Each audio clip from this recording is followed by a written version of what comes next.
What's poppin', everyone? Adma here. Now, I want to talk about Infinix a little. So, Infinix has always been a company that pushes phones in Nigeria that I straight up do not recommend to people.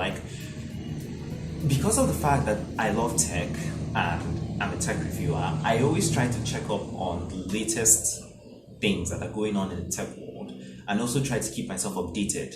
So because of that, I always find some people always coming to ask me, what phone do I get?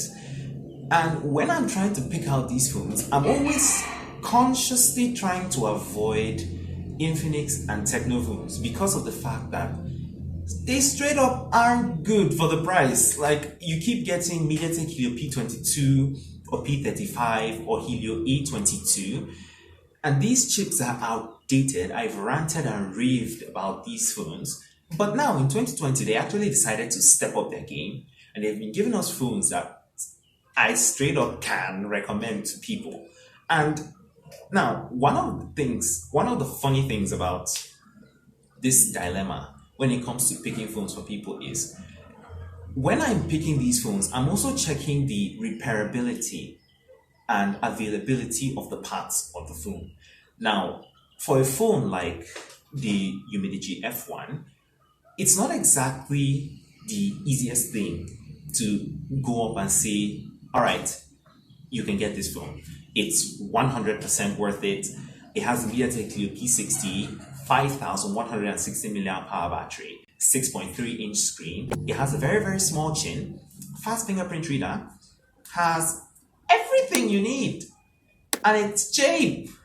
But then I remember that if it gets damaged, it's going to be hell on earth to fix it because almost no one in Nigeria actually knows Umidigi as a brand. And if you tell someone that Umidigi is actually a brand, they may actually think that it's fake because, well, they don't know it. And people who don't know something naturally assume it's fake.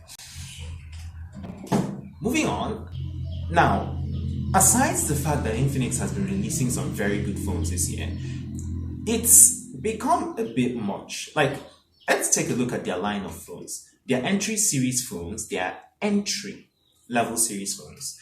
The Hot series got the Infinix Hot 8 a little while back. Then a little while later, the Hot 9 came out. Less than 6 months after the Hot 9 came out, here's the Hot 10. And this continued to the Note series. The Note series had the Note 6 a little while back, and now the Note 7. And literally, the Note 8 just came out a few hours ago in a few countries, and it will soon get pushed to Nigeria. And the question is now, what the hell is going on?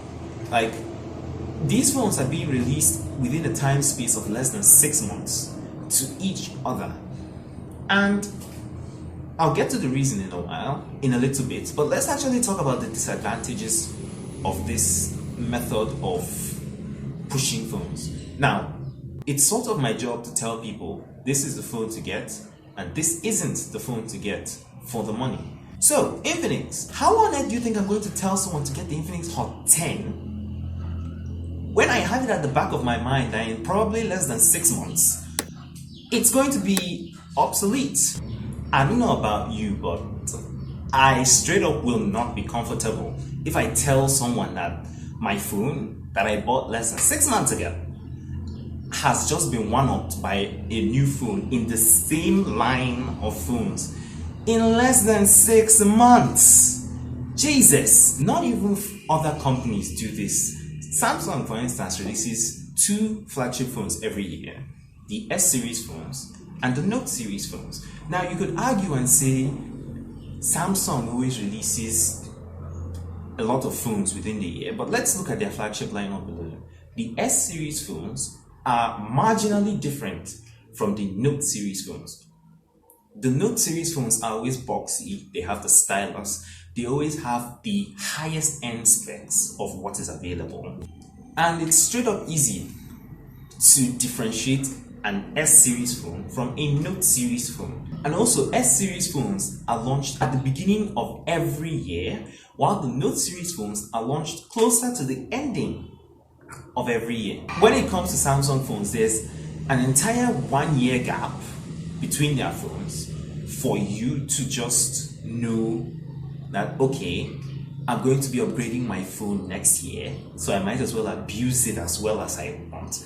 But when it comes to spending on a phone, and in less than 6 months, it's going to get changed, Jesus, I don't think that is worth it at all. It's very disheartening. So why exactly is Infinix doing this? Like, it doesn't make sense.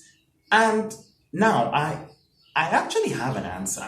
Now, if you watched my video relating to the Techno Camon 16 and the Infinix Zero 8, it's linked up there, you will know that I talked about how these changes, these improvements to Infinix's and Tecno's phones are coming because of the competition they are getting left, right, and center in all of their territories of work.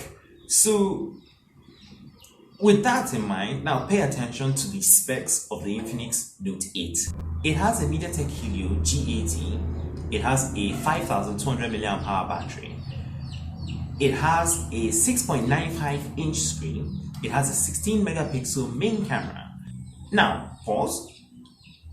Let's look at the specs of the Redmi 9. The Redmi 9 comes with a 6.8 inch screen, comes with the MediaTek Helio G80, comes with a 5020 mAh battery, a 16 megapixel selfie camera, and wait, you already can tell. This phone was quite clearly aimed at the Xiaomi Redmi 9. But then here's the problem.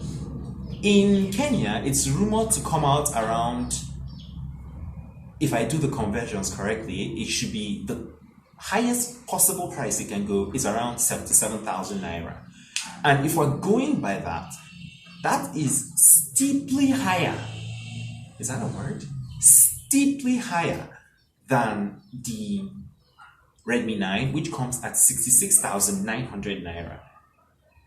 So how exactly is Infinix now planning to sell this phone if the phone they're targeting is still cheaper than what they're offering? Easy. Go back to what I said at the beginning of the video, where I talked about the availability and repairability of parts of the phone. Infinix and Tecno are known brands in Nigeria. Like, no matter what you do, anywhere you are, the moment you say Infinix and Tecno, at least here in Nigeria, everyone knows what you're talking about. Like, they know what the Spark series phones do, they know what the Hot series phones do, they know what the Note series phones do. So, because of that, local repairers always have these parts handy. And even if they don't have them right there at the spot, it's very easy to get those parts. You can get them within a day or so. And why? Because these parts are common. These phones, this company is common in Nigeria. We're used to them. Xiaomi and Samsung just recently started pushing in, and not a lot of people buy these phones. So because of that, local repairers don't have these phones in hand. And that is exactly the point. Because of this influence that Infinix and Tecno already have, because they've already been here, it's easier for them to sell phones even if they cost more than the competition. It will be much easier for them to sell their phones. One, everyone knows their phones and they don't actually know other brands. Like, if I walk up to someone and be like, this is the Humidigi F1, they'll probably be like, because they don't know what Humidigi is. And this phone came out in 2018. It's much better than most of the phones that Infinix and Tecno released. There, I said it. Bite me if you want. And so that's exactly why I believe that Infinix and Tecno may actually win this war against Xiaomi and Samsung. But who knows? maybe if tech savvy people like me who love to nitpick a lot continue to nitpick about various parts of the phone, like the fact that the Note 8 doesn't have a high refresh rate screen, the fact that it's going to come with a lot of ads, the fact that it's not going to get Android updates regularly. There is enough things for us to nitpick about that could discredit Xiaomi and the others and make it hard for them to sell phones. But even still, they're still going to have large sales numbers because that's just how it is. But then the possible downside is that there will also be reluctance to buy their phones because they straight up are just spamming phones a bit too much for people to actually be able to get their bearings to actually buy certain phones. But those are my thoughts. What do you guys think? Thanks for watching. I'll catch you in the next video. See ya!